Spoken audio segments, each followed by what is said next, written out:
같은 과도한 개인정보를 요구했다 거센 비판을 받고 철회했습니다. MBC 뉴스 이정은입니다.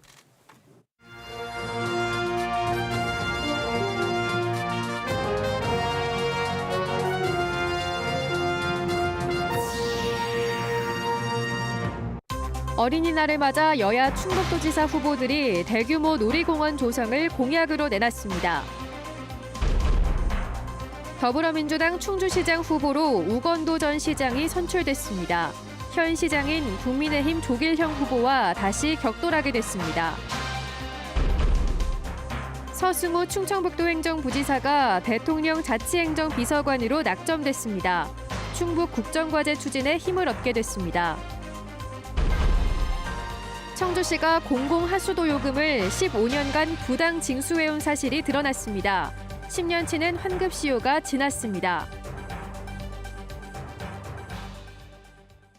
시청자 여러분 안녕하십니까? 계속해서 충북 소식입니다.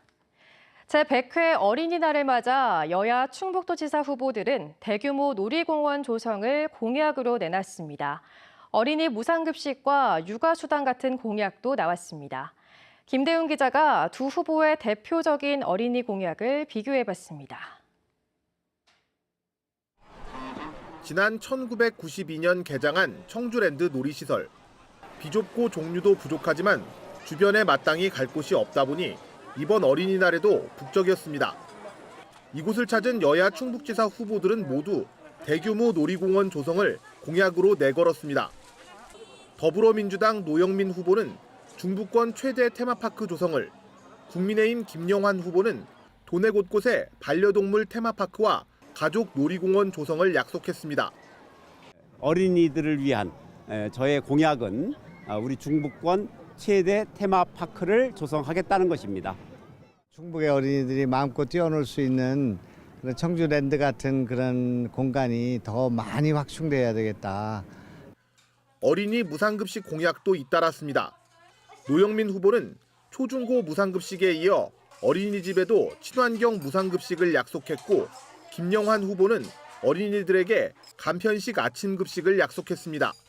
그래서 저는 어린이집 원생들까지 그 친환경 무상급식을 실시하려고 하고 있습니다.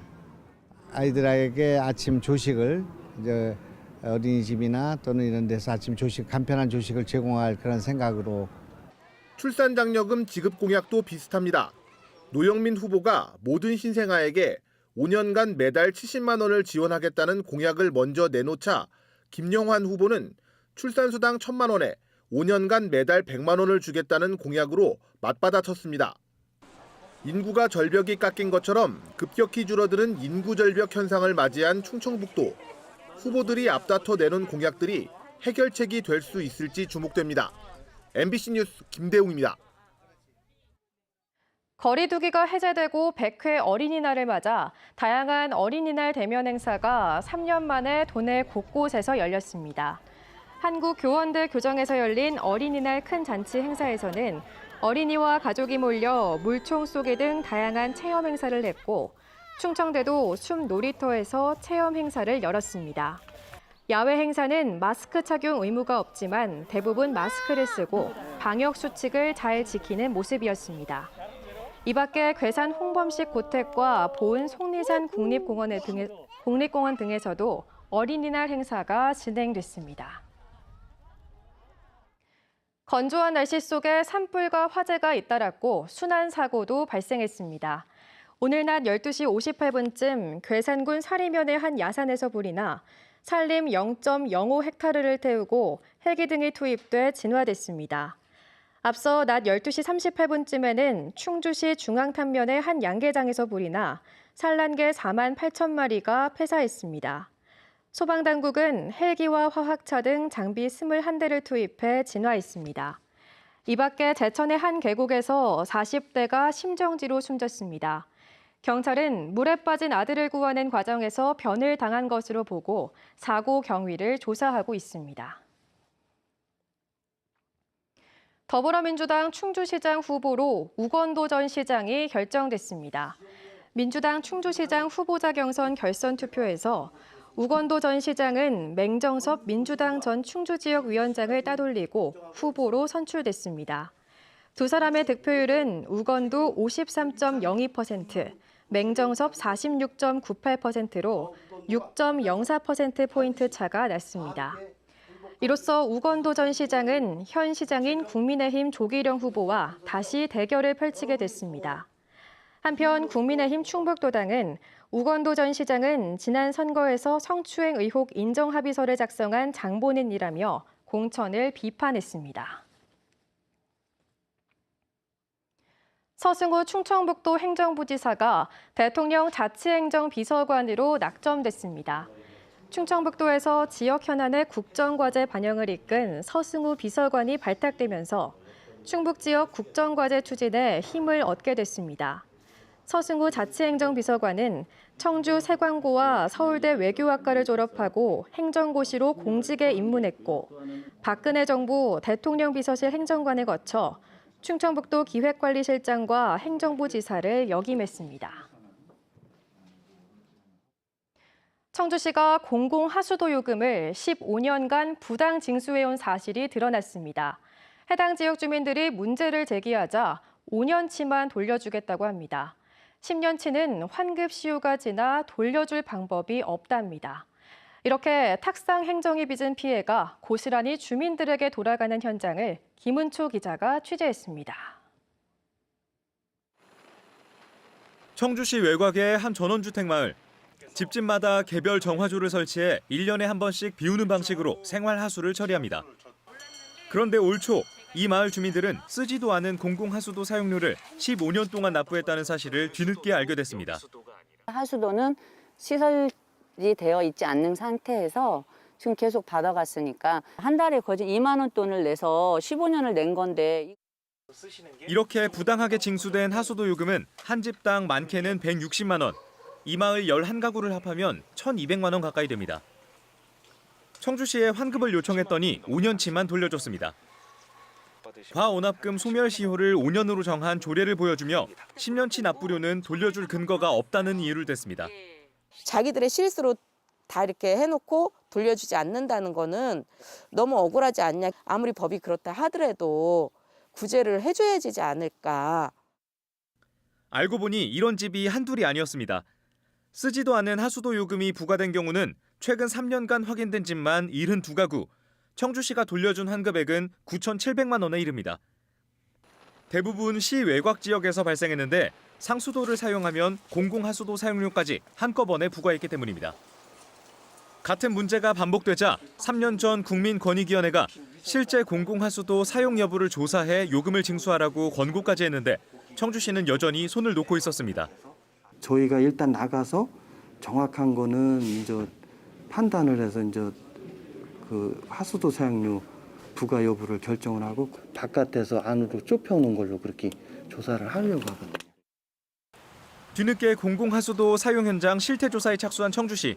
책상머리 행정으로 인한 피해가 고스란히 주민 몫으로 돌아갔습니다. MBC 뉴스 김은초입니다.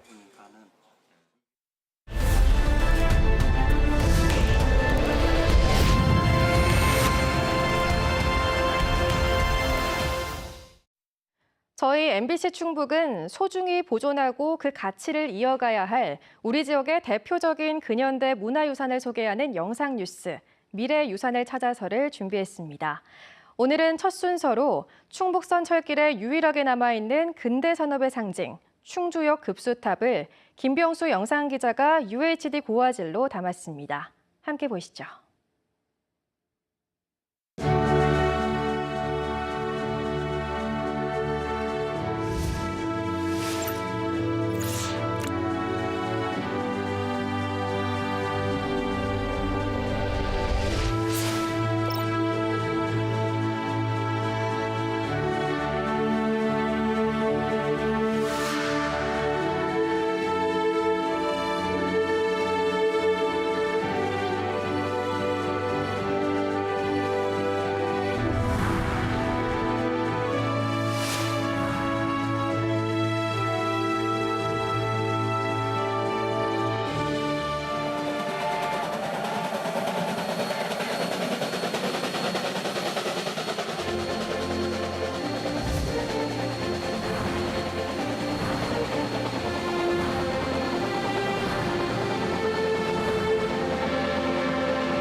선을 떼가지고 중기를 올려가지고서 필수성을 돌려서 기관차를 이제 가게 만드는 겁니다. 제일 필요한 게 이제 물이거든. 물이 없으면 말이지 기관차를 움직일 수가 없기 때문에 그 요소에 이제 물탱크를 만들어 놓은 겁니다.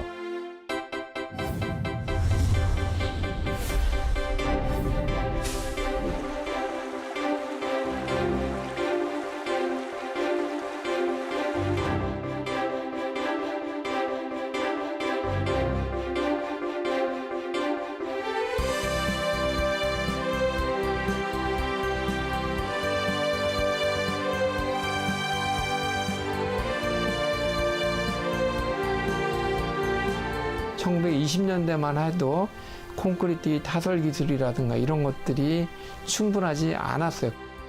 그렇지만 최첨단의 기술이 동원이 돼서 거푸집을 짜서 원형으로 만들었어요. 충주역 급수탑은 당시에 최첨단의 기술이면서 마을의 상징적인 탑의 역할을 했습니다.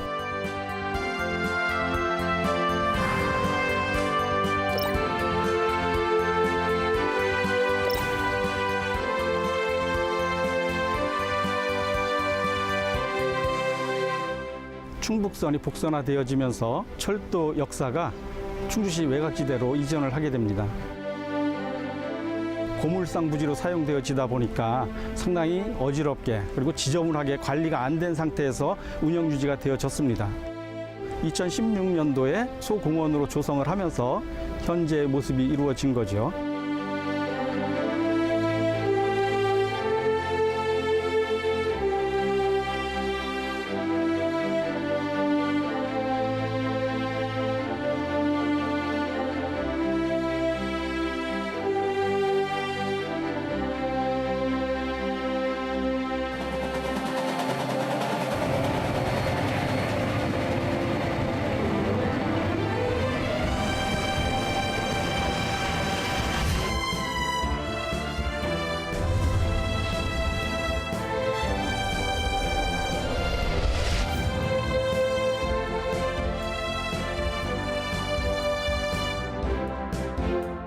충주역 급수탑은 충북선 철도 구간에 유일하게 남아있는 급수탑으로서 상징성이 있고 역사성이 있기 때문에 미래 유산으로서 후손들에게 전해져야 된다고 생각합니다.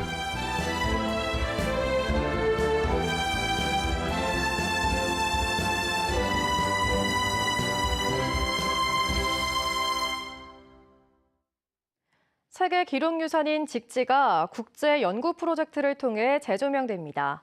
청주시와 유네스코 국제기록유산센터는 미국 유타대와의 공동연구 프로젝트인 직지부터 구텐베르크까지가 미국 국립인문재단의 기금 사업으로 선정돼 내년까지 7만 5천 달러를 지원받게 됐다고 밝혔습니다.